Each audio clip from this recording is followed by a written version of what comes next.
Right, so as South Africa prepared to take Israel to the World Court for genocide and public opinion increasingly turns against Israel for what they're doing in Gaza and what they've done for decades across Palestine and beyond, and along with that has come a rise in anti-Semitism. All of a sudden, some mainstream journalists are asking, well, how did we get here? Where did it go wrong? And some are even switched on enough to realise that conflating anti-Semitism with the Israeli state might have something to do with that. The weaponization of anti-Semitism over the last several years might have something to do with that. But this hasn't come from any old mainstream source, some sage, altruistic, risen above it all journalist, someone worthy of the name journalist, shall we say. This has come from someone who was literally engaged in it, back when weaponizing anti-Semitism was used to get rid of a certain former Labour leader called Jeremy Corbyn, who would have brought change for the betterment of the lives of ordinary people up and down this country, flying in the face of what the establishment wanted, of course, seen as perfectly fine thing for us, but for establishment stooges, using anti-Semitism to do what they did. Well, it was the mud that finally stuck to a politician who was otherwise as honest as the day is long and squeaky clean in his background. It was the smear that worked.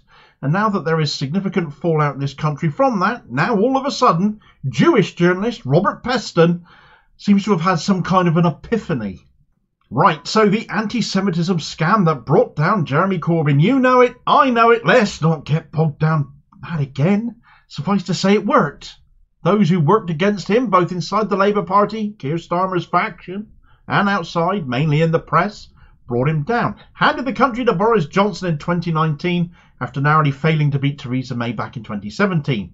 A proper election campaign back then instead of a snap election might have won it for Corbyn and co, but all of this is now academic and historical.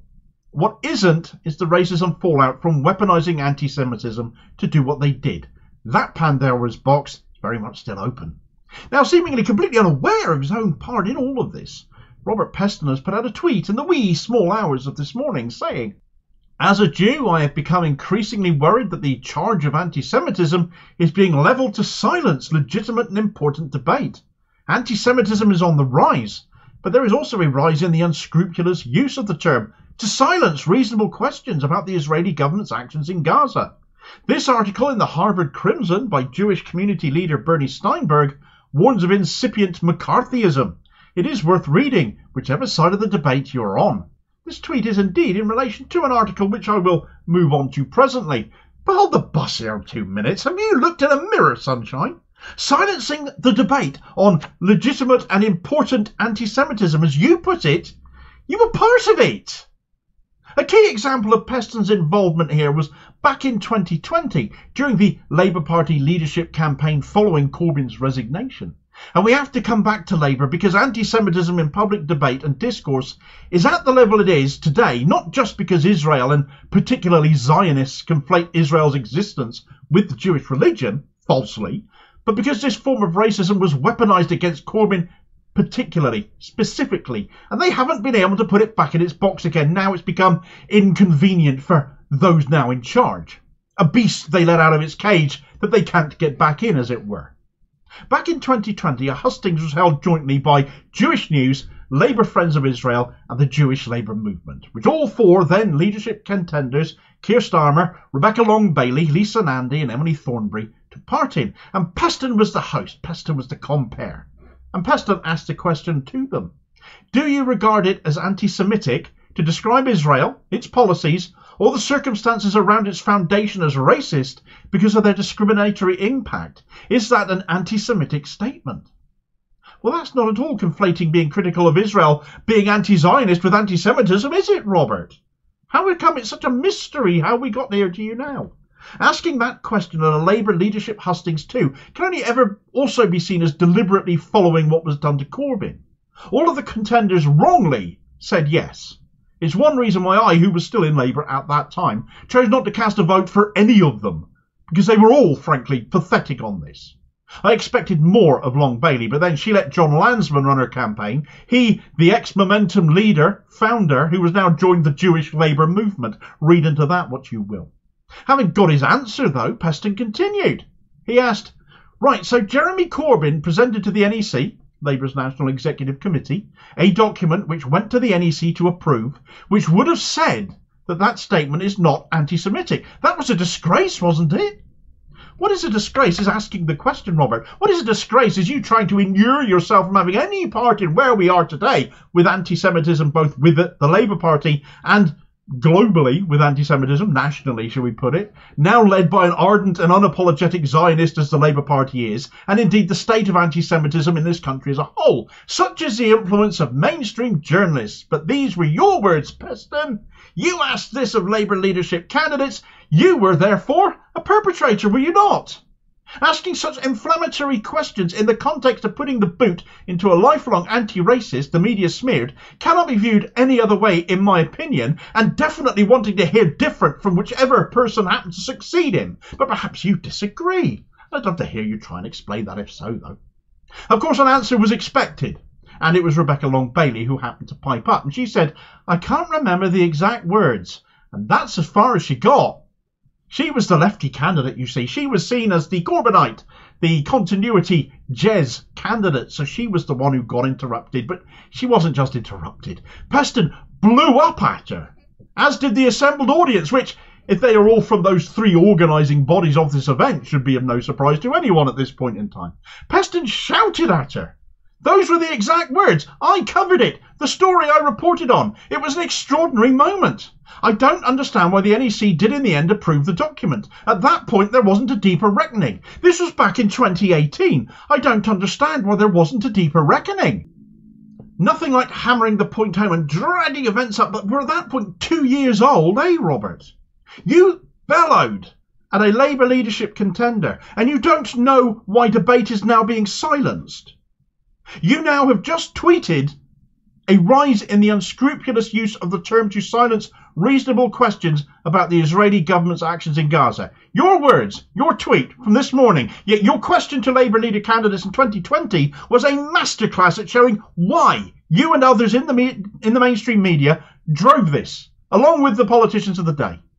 After what I can only imagine was a real shock to her system, Long-Bailey calmly tried to respond again, saying, "I think you're referring to the code of conduct that was to implement the IHRA definition of anti-Semitism."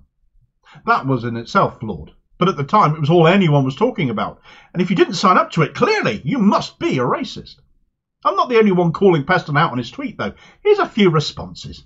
Statistician Matt Thomas wrote, "You literally spent every day for years fanning the flames of fake anti-Semitism accusations. Your next step should be contrition and a huge apology to Jeremy Corbyn, while encouraging all the other media figures to do the same." Jewish Labour councillor Martin Abrams, currently fighting deselection under Keir Starmer, wrote, "Have you been asleep for the last 8 years, Robert?" Understatement. And Jewish Voice for Labour founder and electee to that Labour NEC before being conveniently expelled from Labour, Naomi Wimborne-Idrissi, wrote, "Very glad to see you recommending a serious article by a leading Jewish figure at Harvard Hillel explaining the dangers of alleging anti-Semitism instead of examining what's wrong with Israel's treatment of Palestinians. We have been pointing this out for several years, actually." Smack! Feel that burn, Bobby.